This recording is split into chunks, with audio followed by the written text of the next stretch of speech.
Hello, ಎಲ್ಲರಿಗೂ ನಮಸ್ತೆ. Smita Ravindra channel ಕಡೆಯಿಂದ ನಿಮಗೆ ಸ್ವಾಗತ.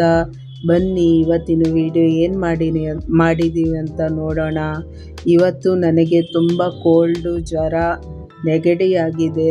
ಅದಕ್ಕೆ ನನ್ನ ಮಗಳು ಅನ್ನ ಮತ್ತು ತಿಳಿಸಾರು ಮಾಡೋಳೆ. ಅದು ಯಾವ ಥರ ಮಾಡಿದ್ದಾಳೆ ಅಂತ ನಾನು ತೋರಿಸ್ತೀನಿ ಬನ್ನಿ. ಫಸ್ಟು ಒಂದು 4 ಟೊಮೆಟೊ ಎತ್ಕೊಂಡವಳೆ. ಅದನ್ನು 3 ಟೊಮೆಟೊ ರುಬ್ಕೊಂಡಿದ್ದಾಳೆ. 1 ಟೊಮೆಟೊ ಕಟ್ ಮಾಡಿ ಇಟ್ಕೊಂಡಿದ್ದಾಳೆ. ಹಾಗೆ ಸ್ವಲ್ಪ ಕೊತ್ತಂಬರಿ ಸೊಪ್ಪು ಇಟ್ಕೊಂಡಿದ್ದಾಳೆ. ಒಂದು 2-3 ಹಸಿಮೆಣಸಿನ್ಕಾಯಿ ಕಟ್ ಮಾಡಿ ಇಟ್ಕೊಂಡಿದ್ದಾಳೆ. ಕರಿಬೇವು ಸೊಪ್ಪು, ಬೆಳ್ಳುಳ್ಳಿ ಜಜ್ಜಿ ಇಟ್ಕೊಂಡಿದ್ದಾಳೆ. ಇದು ಬೇಳೆ ಇಲ್ಲದೆ ತಿಳಿಸಾರು, ಸಿಂಪಲ್ಲಾಗಿ ಮಾಡ್ತಿದ್ದಾಳೆ. ಇವಾಗ ಒಂದು ಪಾತ್ರೆಯಲ್ಲಿ 1 ಸ್ಪೂನ್ ತುಪ್ಪ ಹಾಕಿದ್ದಾಳೆ. ಹಾಗೆ ಸ್ವಲ್ಪ ಎಣ್ಣೆ ಹಾಕಿದ್ದಾಳೆ. ಅದು ಬಿಸಿ ಆಗೋ ತನಕ ಇವಾಗ ಸಾಸಿವೆ ಹಾಕ್ತಾಳೆ. ಅದು ಚಟ್ಪಟ ಮಾಡ್ತಾಳೆ. ಈಗ ಸಾಸಿವೆ ಹಾಕಿ ಜೀರಿಗೆ ಹಾಕ್ತಾಳೆ. ಆಮೇಲೆ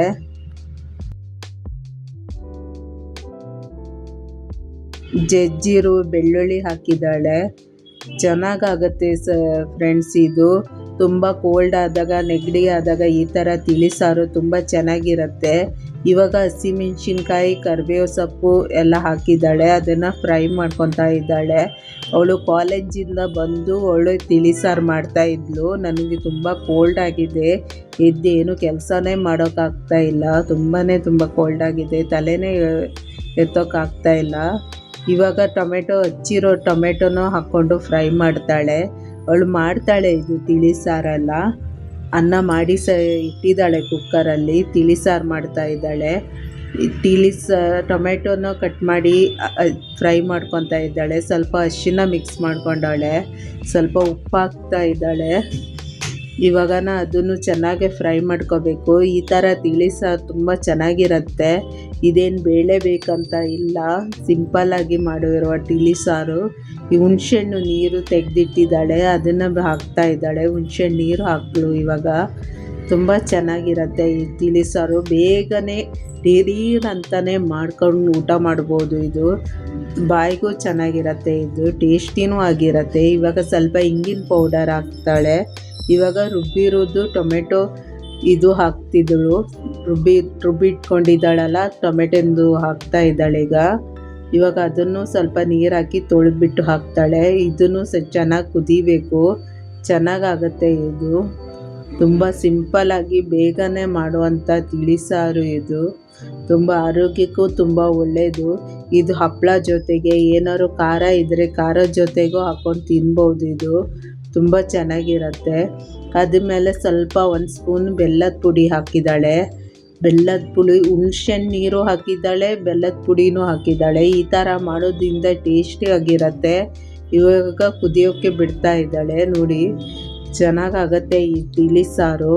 ನೀವು ಬೇಗ ಅಂತ ಮಾಡ್ಕೋಬೋದು. ಹಾಗೆ 3 ಸ್ಪೂನ್ ತಗೊಂಡವಳೆ ಸಾಂಬಾರು ಪುಡಿ. ಇದು ರಸಂ ಪುಡಿ ತಗೊಂಡವಳೆ. ಇದು ಮನೆಯಲ್ಲೇ ಮಾಡಿದ್ದು ರಸಂ ಪುಡಿ. ಇದರದ್ದು ರೆಸಿಪಿ ಬೇಕಾದ್ರೆ ಇನ್ನೊಂದ್ಸತಿ ಹಾಕ್ತೀನಿ ನಾನು, ರಸಂ ಪುಡಿ ಮಾಡೋದು ಹೇಗಂತ.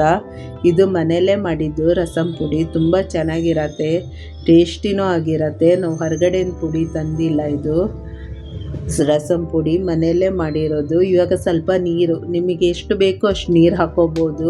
ನಾವು ಸ್ವಲ್ಪ ನೀರು ಜಾಸ್ತಿ ಹಾಕ್ತಾ ಇದ್ದೀವಿ. ಇದು ತಿಳಿಸಾರಲ್ವ, ಚೆನ್ನಾಗಿರುತ್ತೆ. ಟೊಮೆಟೊದ್ದು ಊಟ ಮಾಡೋಕ್ಕೆ ಚೆನ್ನಾಗಿರತ್ತಲ್ಲ, ಅದಕ್ಕೆ ಸ್ವಲ್ಪ ನೀರು ಜಾಸ್ತಿ ಹಾಕ್ತಾ ಇದ್ದೀವಿ. ತುಂಬ ಚೆನ್ನಾಗಿರುತ್ತೆ ಈ ಥರ ತಿಳಿಸಾರು ಮಾಡ್ಕೊಂಡು ಊಟ ಮಾಡೋಕ್ಕೆ. ಇದ್ರ ಜೊತೆಗೆ ಉಪ್ಪಿನಕಾಯಿ ಇದ್ದರೂ ಸಾಕಾಗತ್ತೆ. ಇಲ್ಲ ಅಂದರೆ ಖಾರ ಇದ್ದರೂ ಖಾರದ ಜೊತೆನೂ ಊಟ ಮಾಡ್ಕೋಬೋದು. ಹಪ್ಪಳ ಇದ್ದರೆ ಹಪ್ಪಳ ಜೊತೆನೂ ಊಟ ಮಾಡ್ಕೋಬೋದು. ಹಾಗೆ ಸ್ವಲ್ಪ ಹಚ್ಚಿಟ್ಟಿದ್ದಾಳೆ ಕೊತ್ತಂಬರಿ ಸೊಪ್ಪು, ಅದು ಹಾಕಿದ್ದಾಳೆ. ನೋಡಿ, ತುಂಬ ಬಿಸಿ ಬಿಸಿ ತಿಳಿಸಾರು ಅನ್ನ ರೆಡಿಯಾಗಿದೆ. ಈ ಥರ ಬೇಗನೆ ಮಾಡಬಹುದು. ಬೇಗನೆ, ಟೈಮು ಬೇಡ, ಬೇಳೆನೂ ಬೇಡ, ಊಟ ಮಾಡೋಕ್ಕೂ ಚೆನ್ನಾಗಿರುತ್ತೆ. ನೋಡಿದ್ರಲ್ಲ ಫ್ರೆಂಡ್ಸು, ನಾವು ಎಷ್ಟು ಬೇಗ ತಿಳಿಸಾರು ಮಾಡಿದ್ದೀವಿ ಅಂತ. ನನ್ನ ವಿಡಿಯೋ ಇಷ್ಟ ಆದರೆ ಲೈಕ್ ಮಾಡಿ, ಸಬ್ಸ್ಕ್ರೈಬ್ ಆಗಿ. ಬಾಯ್, ಮತ್ತೆ ಸಿಗೋಣ.